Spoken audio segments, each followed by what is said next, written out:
Avdheshanand camp नहीं लगाए, यहाँ पर उनका कैंप नहीं है। सन्यासियों का कोई कैंप नहीं लगा है, निरंजनी अखाड़े वाले का कोई कैंप नहीं है, जूना अखाड़े का कोई कैंप नहीं, महानिर्वाणी का कोई कैंप नहीं लगा है। वो कह रहे कि हम उखाड़े लेंगे, तो उखाड़ोगे क्या, तुम लगाए नहीं हो। ये सन्यासी अखाड़ों को 5-5, 10-10 करोड़ रुपया दे दिए हैं सरकार ने।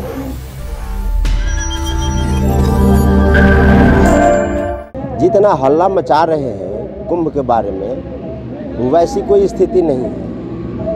ये जानबूझ करके कुंभ को विकृत करने के लिए ये ऐसा कर रहे हैं।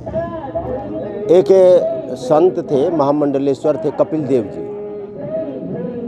यहाँ जब ज़मीन का अलॉटमेंट हो रहा था, हमारे मित्र थे, वो आए थे, और वो ज़मीन के अलॉटमेंट जब यहाँ प्लाट कटा था खालसा लगाने के लिए, तब से वो हॉस्पिटल में भर्ती है।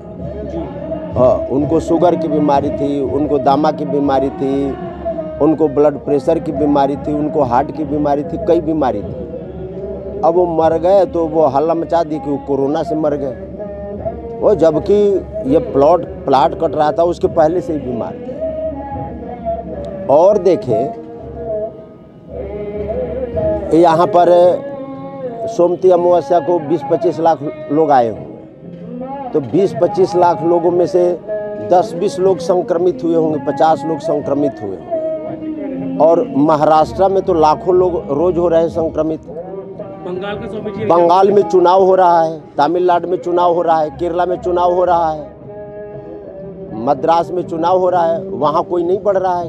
केरला में चुनाव हो रहा है, वहाँ कोई नहीं बढ़ रहा है। तो ऐसा लगता है कि जानबूझ करके ये कर रहे हैं। हैदराबाद में आंदोलन कर रहे हैं, किसान लोग बैठे हुए हैं यहाँ पर बॉर्डर पर, वो उनको कोरोना नहीं हो रहा है, यहाँ कुंभ में कोरोना हो रहा है।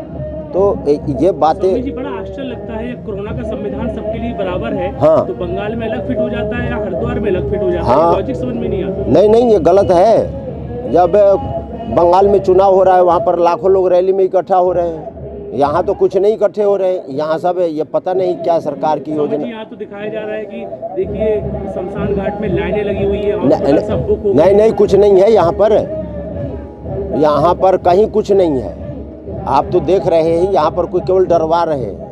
और हम देखते हैं कि जितने भी फेस्टिवल होते हैं, मुस्लिम के हों या क्रिश्चियनों के हों, उनमें बड़ी आज़ादी दी जाती है, चाहे वो बंगाल या जहाँ की बात की जाए, कहीं भी। लेकिन ये 12 साल के बाद जो फेस्टिवल आता है, इसमें ही बहुत सारी जो बातें रख दी गई। इससे स्वामी जी को क्या लगता है? नहीं, ये बहुत गलत है। अब मुसलमान लोग आंदोलन कर रहे हैं हैदराबाद में, लाखों लोग इकट्ठे हो रहे हैं, उनके लिए स्वतंत्रता है। बंगाल में चुनाव हो रहा है, वहाँ पर खूब रैली लोग मचा रहे हैं, कर रहे हैं, लाखों लोग इकट्ठे हो रहे हैं।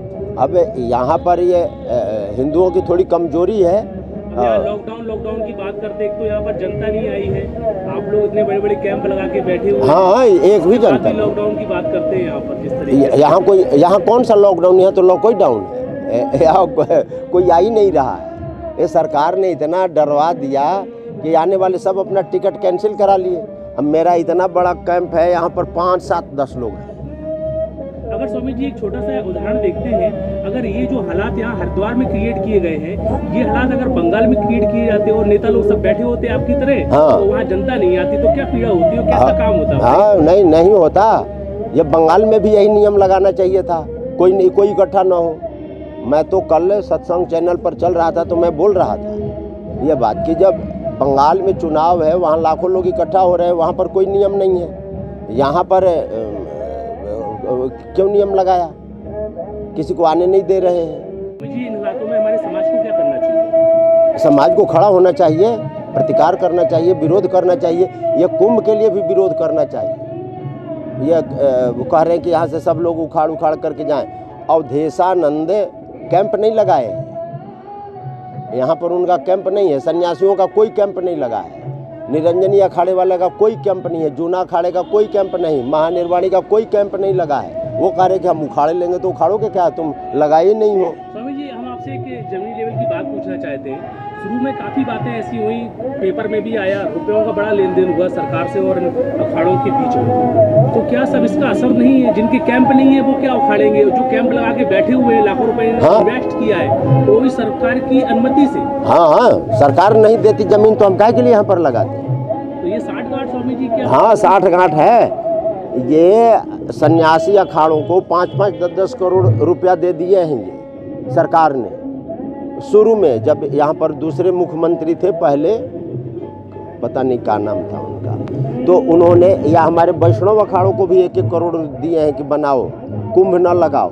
पहले तो यही कहते रहे कि यहाँ पर कुंभ नहीं लगेगा। हम आए थे यहाँ पर प्लाट कटाने के लिए बहुत पहले, 1-2 महीना पहले, तो ये कहे कि यहाँ कुंभ, ये टेंट नगरी नहीं लगेगी। तो हम यहाँ पर होटल बुक कर लिए थे, ये मुखिया गली में, वहाँ होटल कि वहीं पर रहेंगे।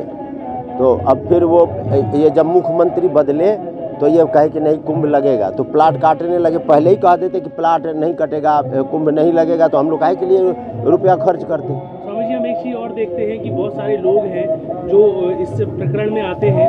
अभी देखिए बड़े बड़े लोग ऐड भी कर रहे हैं। बीच में जब नित्य गोपाल दास महाराज को कोरोना घोषित किया गया था, तो फिर हमने उसकी वो एलाइगेशन लगवाई, हमने डिटेल्स निकाली हमने कि वेदांता के ऊपर हमने खुद इस बात को रखी, तो उन्होंने बोला कि कोरोना ही था।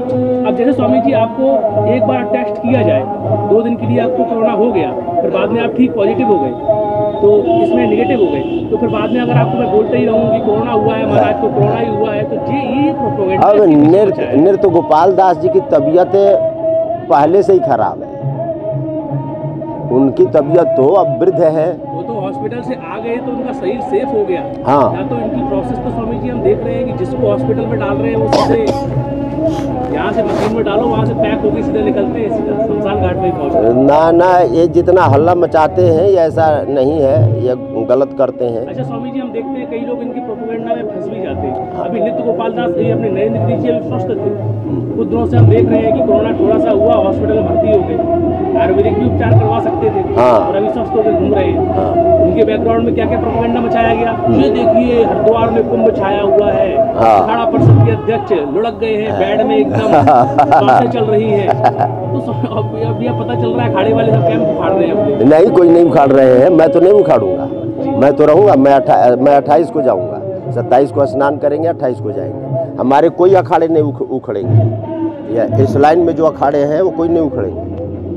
हम लोग तो पूरे 27 तक रहेंगे। स्वामी जी, हम ये जानना चाहते हैं कि जो अपना जो यहाँ पर कुंभ में लोग आते हैं वो अधिकांश ग्रामीण क्षेत्र के होते हैं, बेचारे भोले वाले होते हैं, वो कम पढ़े लिखे होते हैं। उनको इतना सारा समझा दिया जाएगा, भाई तुम्हारी ये डिटेल्स, तुम्हारी वो डिटेल्स लाओ, ये लाओ, ये लाओ, बेचारे आ नहीं पाए। हाँ, कई लोग 12-12 साल तक इस समय का इंतजार करते हैं। हाँ, बिल्कुल बिल्कुल। कैसी निकलती होगी, क्या बोलेंगे आप? हाँ, ये इतना भय डाल दिए हैं, यह निगेटिव ले आओ, वो निगेटिव ले आओ, वो ले आओ, वो ले आओ, और जबकि कोई ज़रूरत नहीं है इसकी। अब देखिए ये निगेटिव भी लोग पैसा लेकर के बनाते हैं, पैसा ले करके और बना देते हैं। यह कमाई का अच्छा धंधा हो गया है। ये डॉक्टर को 100, 200, 500 रुपया दीजिए और निगेटिव बना देता है। चले, आज संतों के ऊपर जो टीका टिप्पणी की जा रही है, एक्टरों के माध्यम से, डायरेक्टरों के माध्यम से, आश्रम जैसी पवित्र व्यवस्थाओं को टाइटल दिखाकर उसके बैकग्राउंड में जो संतों की छवि को टारगेट किया जा रहा है, स्वामी जी आपको नहीं लग रहा है एक बहुत बड़ा षड्यंत्र है? हाँ, बिल्कुल। ये जितने ये एक्टर हैं, ये सब ये षड्यंत्र के तहत ये करते हैं। ये सब हिंदू धर्म को, सनातन धर्म को दबाने के लिए, इनका और कोई प्रयोजन नहीं है। आज भारत में हम देखें तो 1947 में भारत आज़ाद हुआ, उस समय मुसलमानों की संख्या यहाँ कितनी थी? आज वो करोड़ों में हो गए। अब करोड़ों में कहाँ से हो गए? जन्म दर से उनका जो जन्म दर है उससे ज़्यादा वो कन्वर्ट हो रहे हैं। ईसाई कहाँ से बढ़ रहे हैं? ईसाइयों में जन्म दर कम है, लेकिन वो हिंदुओं को ही कन्वर्ट कर रहे हैं। लाखों करोड़ों, ये पूरा उत्तर पूर्व है, पूरा दक्षिण है, पूरा दक्षिण ही नहीं, अब तो गांव-गांव में जा करके जो हरिजन तबके के लोग हैं और लोग हैं, इनको खूब पैसा देकर, प्रलोभन दे करके, गलत शिक्षा दे करके